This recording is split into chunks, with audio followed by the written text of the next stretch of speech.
We're at Melbourne Airport. As you can see, there's absolutely no one in here, and the board behind us is a couple of flights which are international.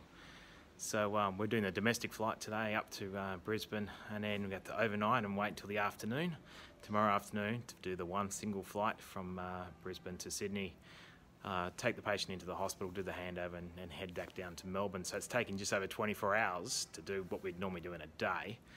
We take it for granted how easy the world was, and now the borders are closed. We need lots of different procedures to follow. We're also going to be doing some testing. We've got a new medical device that we've developed, and that's going to go on 3 different airlines, and we'll be doing some quiet testing behind the scenes. So it's worthwhile doing. A little bit different world, and let's have a look and see how we go.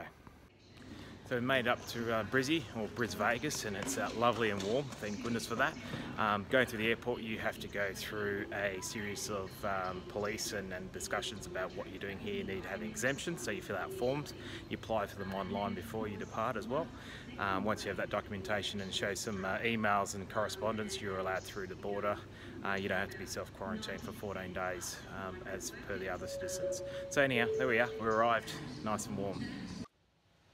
We're off to Perth today from Melbourne. So we've got the one flight going across to Perth. We have to overnight.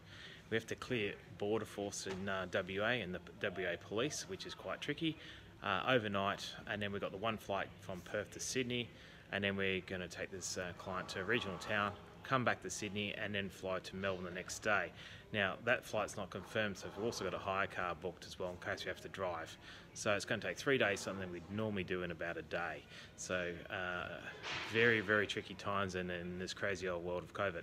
So that took an hour to get through the WA police service there.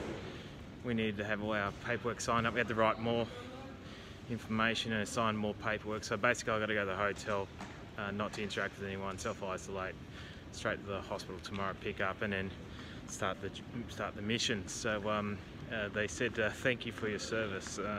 So I was under the essential